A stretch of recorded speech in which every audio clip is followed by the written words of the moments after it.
Hi fire signs, Aries, Leo and Sagittarius, Ascendant, Sun, Moon, Venus and Rising, and those cross-watching, welcome to your Tarot Love Messages. Today we're going to take a look at and see what their silence really means. So, why are they staying silent? Why are they giving you the silent treatment? What's the reason behind it? What they're really trying to say here? It is going to be a general reading, so please just keep that in mind. If you're after a personal tarot reading with myself, please feel free to reach out and inquire. I will list my email just below the video here. Okay guys, let's go ahead and give the cards a shuffle.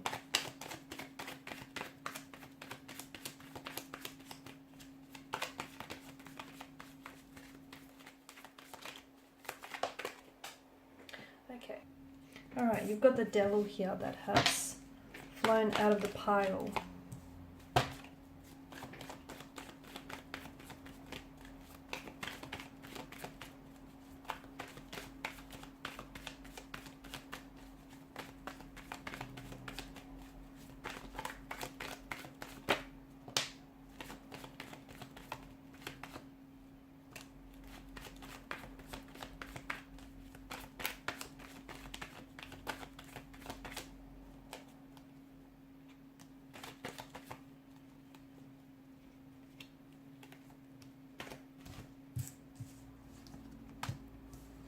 Oh, I've got an extra card for you here.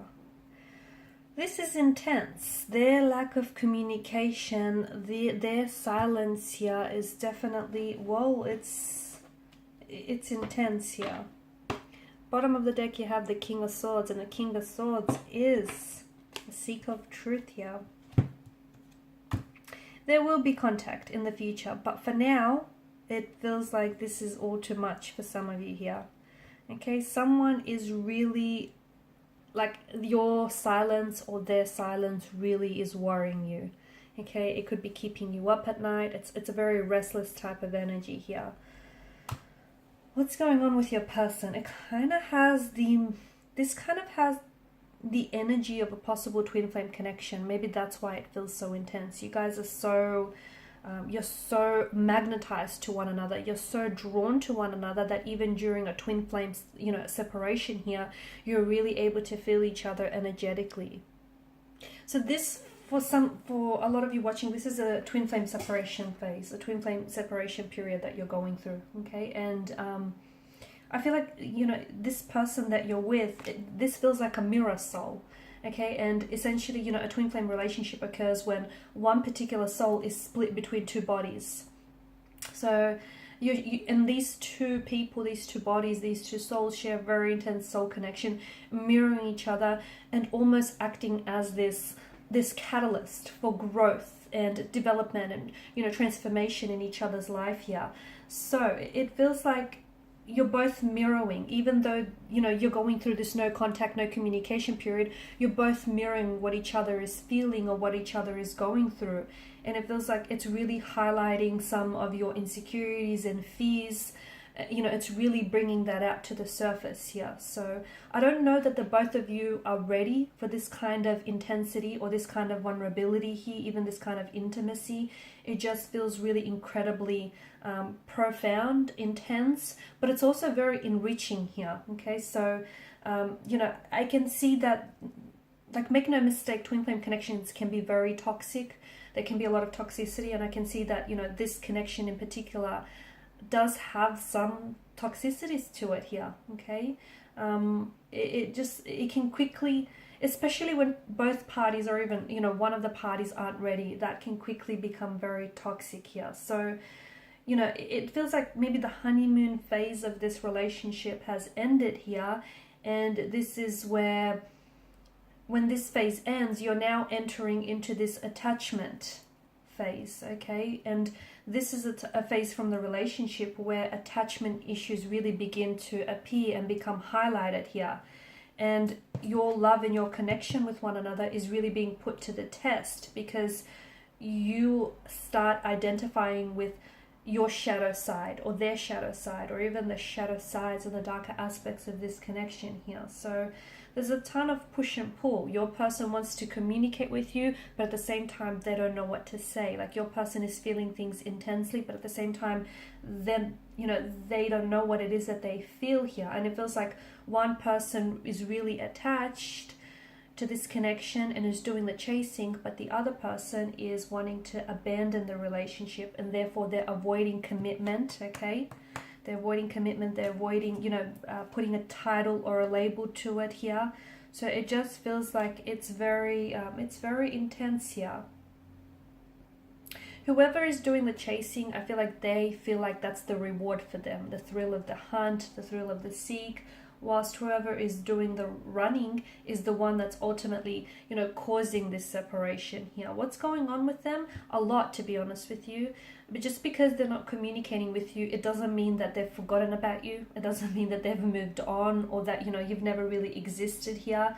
It does feel like this person is going to make their way back to you, but because this is, I feel like this reading is identifying that this is a twin flame connection, you have to understand that that might not happen as soon as you want to. And for some of you people, like some of you listening to this, it may not even happen at all. So it's for a handful that your twin flame is going to make their way back to you. And what this depends on is really on the level of work that you and your twin flame are able to do. So whilst you're both separated, it's very important that you dive deep into these shadow aspects of yourself. So those fears, those insecurities that you have, remember how we spoke about your twin flame being a mirror soul? So what they do is they hold up a mirror to you and they reflect back to you your fears, your anxieties, your insecurities, any personal issues, anything like that, abandonment issues, relationship issues, you know, and they reflect to you the work, the work that you need to do on some of these shadow aspects on yourself or on the relationship, and you do the same for them here. So whether they come back to you and how long they come back to you, or how long you get back to one another, is really dependent on the level of work that you're going to do. And I feel like your twin flame does feel very drawn to you, and they do have, you know, they feel a lot for you, but at the same time they're a little bit unsure, okay? And when it can be really challenging to commit to something or someone when you're, you know, when you don't have a lot of certainty here. I'm also seeing there are not a lot of healthy boundaries here. Maybe your twin flame is already attached to someone else, is in a relationship to someone else, or maybe you're in a relationship to someone else.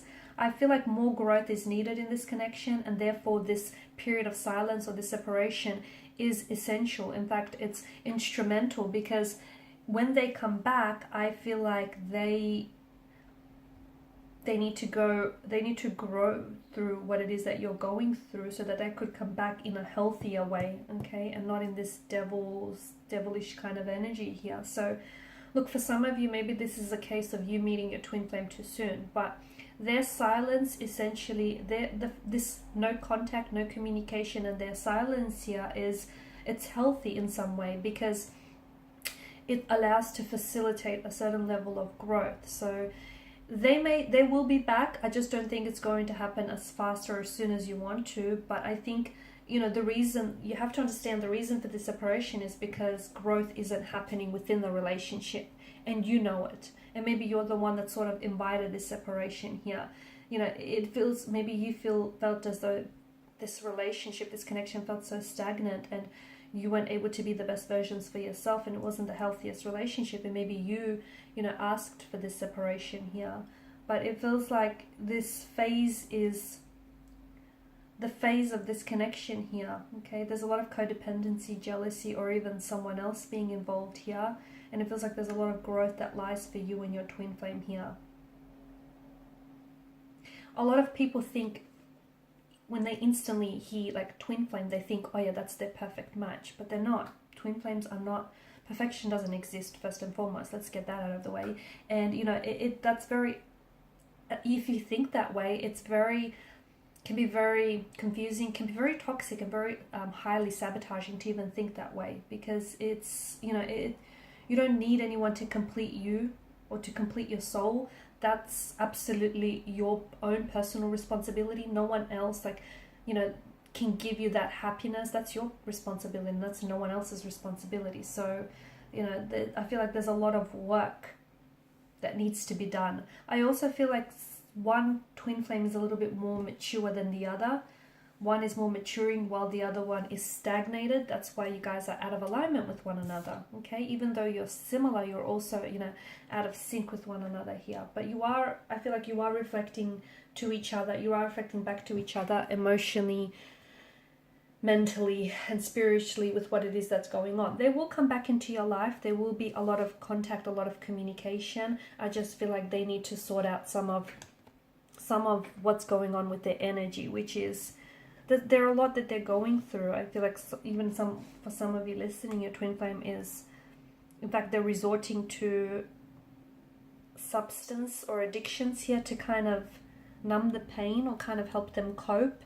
But it feels like your twin flame needs to do a lot of work. But it also feels like you need to do some work in the process. And, you know, will they communicate? Yes, they will. And there will be a lot of communication. You will go from very little contact to suddenly a lot.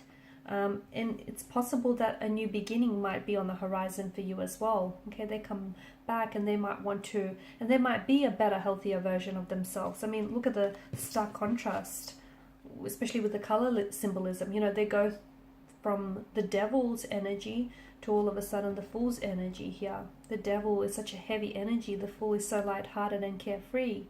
You know, they go from the dark and they step into the light. So it's very likely that this is going to facilitate a lot of growth for both you and your twin flame, and specifically for this connection. Okay, so trust the process. Don't try to rush it. Don't try to manipulate it. Let what be. Okay, and these are your messages. Thanks guys for watching and listening. Please share support by liking, sharing and subscribing. Bye for now.